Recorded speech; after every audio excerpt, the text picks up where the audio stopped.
अरे आवो तोरे सखी सैया टेम्पू से। अरे आज हम नहैले बानी शैम्पू से। आज हम नहैले बानी शैम्पू से। आवो तोरे सखी सैया टेम्पू से। अरे आवो तोरे सखी सैया टेम्पू से। मार दे घुमा के चकलेम्पू से। मार दे घुमा के चकलेम्पू से। अरे आवो तोरे सखी सैया टेम्पू से। आवो तोरे सखी सैया टेम्पू से। ए ने हवाची कौनी है ना कि बीजे हो गइल बा भैया के बोलता कि भोज खाए के।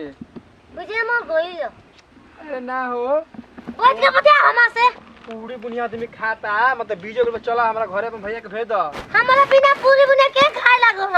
अरे हमरा घरे बीजे भइल बा अंगिया दबे रही। तो ना बिजैया हमरा घर के गिरे बास भइल। तो जमन ले लस बिजैया। बे मते साफ खत्म ये करे सरवाई रे अंगिया दबे। उठ के बैठल है हो। उठ के बैठल तो कौन की बढ़िया काम। गाड़ी काहे बंद कर हम खोल। ले रे तोर के बाड़ी खोला तनी अरे टूटा चाचर में केवाड़ी बनाओ तोर। हमें दुपाली के बारी है दुपाली। ए रा दुपाली होके चाहे 10 पाली होके तहार घर तहार के बड़ी तहके मुबारक। कारा के हम देखल रे भूसौ घर नहाला करम। हैं और थे के का संग रह। कहिया रे का आई शंकर भगवान बन के। ए राणो रात भर हम स्टेशन ओवर ले बानी काहे से कि हम भैया आवत रहू दिल्ली से। ओगलो रत रहला। हां 12 के चोरा होत रहे वो।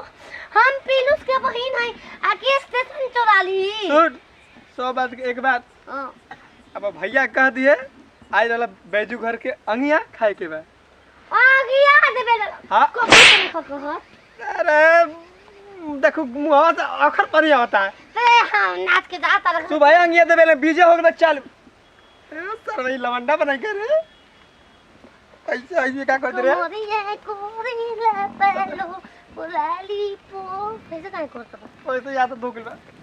जा हम ना भेज दी है। अब ओ नहीं तो अंगिया दे तो हमरा के बहुत ने कोन हम ना खाम का। हम जलेबी लो सुगुला खाएं।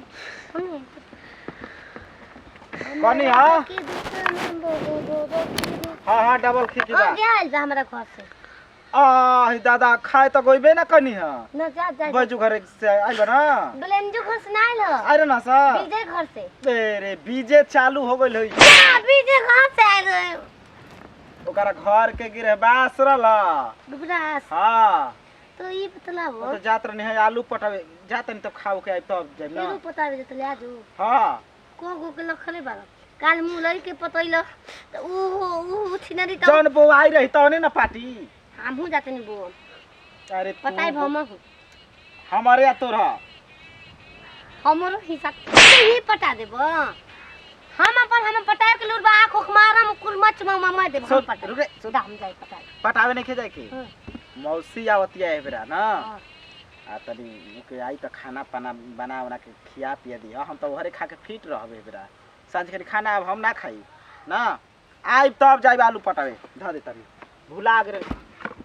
ई तो झापाए लागल रे सुतल नहीं रात भर बतिया सुन हमारे ई तो पगला दी।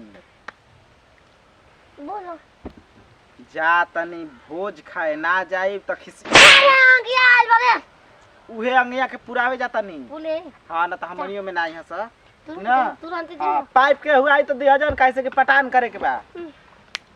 तिली मौसी आई तिली के आई हम तिली हमार करे जाता हम सॉरी मारते हैं।